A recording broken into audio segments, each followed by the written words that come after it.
Assalamu alaikum wa rahmatullahi wa barakatuh. From here on, I'm going to try and speak in English. So I do apologize to those who may have difficulty in understanding English. But I think the message that I wish to share with you today is one that you will understand from my heart. I'm going to speak about education, because education brings to me the most important gift that I have ever had. 77 years ago, a little girl was being born in Hargeisa Group Hospital. The mother who was delivering that baby had difficulty bringing this child out to the world. Luckily, there were doctors who had the skills and the knowledge to pull that little girl out with forceps. Forceps that at that time were very dangerous because they were rough, because they were so hard on the skull of a little newborn baby that very few children survived the birth through a forceps delivery. That little girl lived to become this old woman today who's going to talk to you about education. I'm proud to be talking to you about education because 70 years ago, when I was old enough to go to school, there were no schools for girls. It was considered unwise, undesirable, unnecessary to teach a girl to read and write. But thankfully, I had that opportunity, not in Somaliland, because there were no schools for girls at that time, but in neighboring Djibouti, in neighboring French Somaliland. And my first language became French. It opened a door to me that taught me skills to write, to calculate, to think, and also to achieve certain standards that allowed me to reach a level where I would get a certificate or a diploma. That opportunity also gave me the opportunity to see and understand how far one could go and reach through education, because I was surrounded by people who had a great knowledge, people who had achieved excellence in their different fields, and people who also provided to me literature and books and magazines, an opportunity to learn from what was happening beyond the borders of the country that I was born in and the one in which I was being educated. There was a big world out there. There was a world that was filled with scientists. There was a world that was filled with experts in different fields, in science, in arts, in literature, in medicine, in every field in this world. And then, in 1954, I competed for an examination and passed and won a scholarship to go to England. And I flew from the airport that is just less than a kilometer away from here on a plane that was a DC-10. You would know what a DC-10 is. It was a little plane with propellers that made a lot of noise, and that took 2 days to fly from here to London and made frequent stops. In fact, it was nicknamed grasshopper flights because it would take off from here and land in Aden, and then in Khartoum, and then in Cairo, and then in Greece, I think, and I think in Paris, and then London. So it was a grasshopper flights.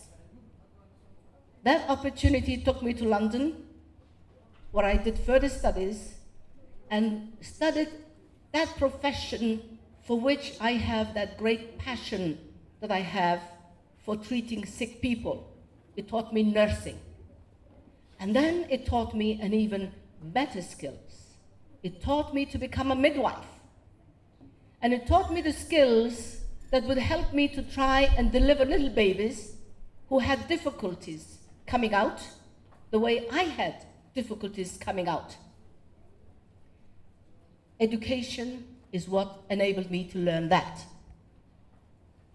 Continued, came back here, and shared my skills with my people, started training others, started teaching, showing, becoming an example, becoming a role model to others.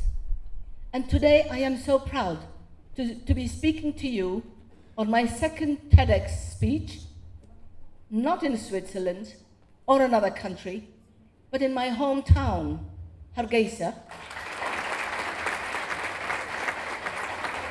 in Somaliland, and on top of a hill that at one time had anti-aircraft guns mounted upon it, that were mounted not to shoot at airplanes, bring down airplanes, but to shoot at the community, to shoot at the city of Hargeisa and destroy schools and destroy hospitals and destroy homes.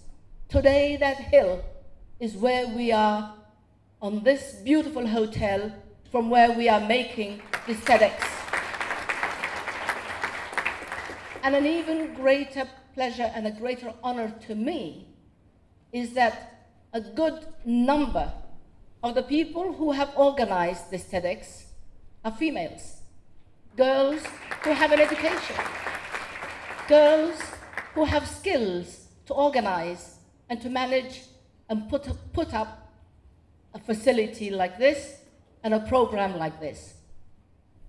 Now, education is something that was not born yesterday, and education is not something that only comes with writing or reading.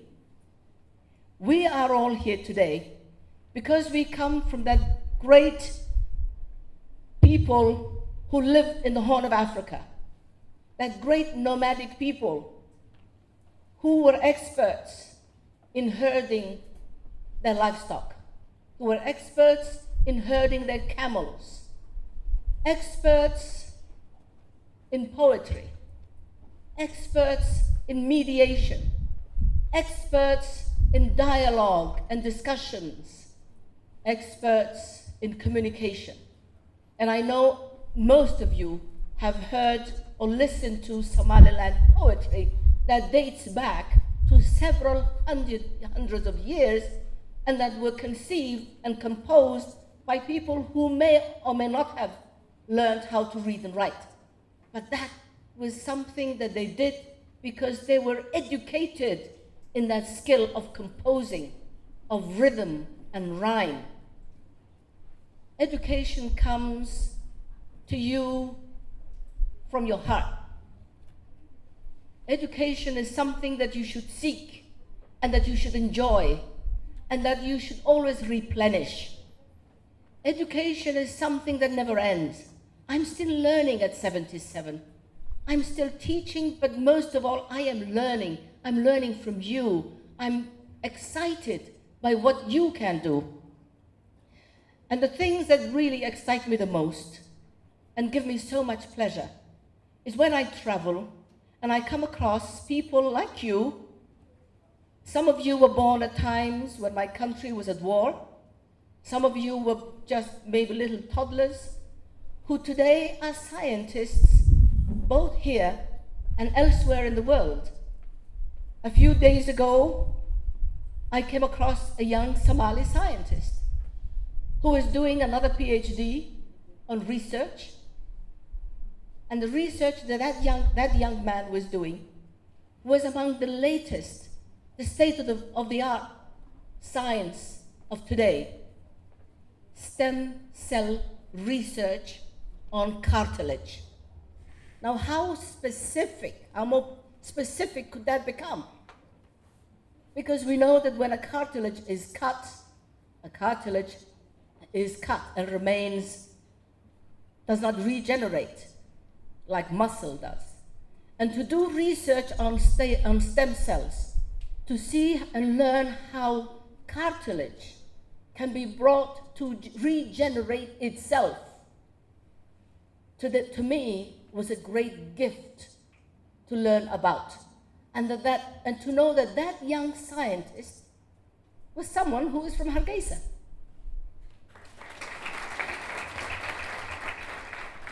Some 14 years ago, I was invited to attend the Millennium celebrations in Chicago.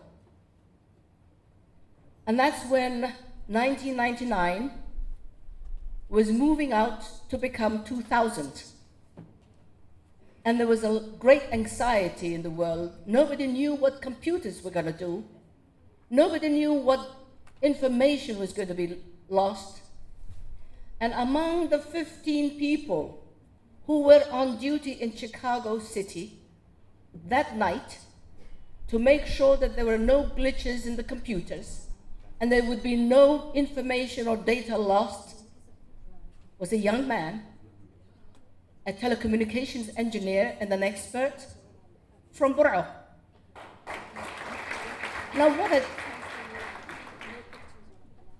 that's who I want you to reach for. These are the people I would like you to use as an example and role models. I want you to develop that hunger for knowledge that these young people had to get them to where they are today. I want you to seek excellence. I would like you to go for it because you can, because it is there for you to reach. It is there in the world for you to grab and get and improve and contribute to and become that example and that unit that contributes to the global development of nations and particularly to the development of our country, Somaliland. Now, I would like to share with you a very quick information that I think you would all be proud of. In Somaliland, or anywhere in the world, we have babies who are born with congenital malformations. And some of them are born with malformations that we can correct, and some we cannot correct. And those we can correct are the ones that are born with a lot of water in the brain. It's called hydrocephalus or hydrocephaly. And that water suffocates the brain. That water, the pressure of that water damages the brain. And until a couple of years ago, there was nothing we could do for those children. But I'm so happy and so proud to share with you the information that today we can do this operation here in Somaliland, and that we can do it free of charge, and that we can do it at a state of perfection that today we have not lost, I think, more than 2 children. And the number of children we have and that we follow up for 2 years are 183 children. Now, that comes with knowledge, that comes with training, that comes with perseverance, that comes with ambition, that comes with dedication, that comes with all the qualities that I want you to develop. That comes with all the qualities that are in you and that you've got to find inside you. And failure is not an option. Giving up is never an option. Perseverance is what I want. To the last day in your life, you do it, you go after it, and you get it. On this hill that was once a site from where people were killed, I want you to take back this knowledge, this message, that you will take a knowledge and message that will give life to our country, that will give life to our people, that would give hope to our people, and that will increase the pluses that I have been talking about, the achievements that I have been talking about. You can do it, you must do it, you owe it to us, you owe it to yourselves, you owe it to your families, you owe it to Somaliland. Thank you very much. Thank you.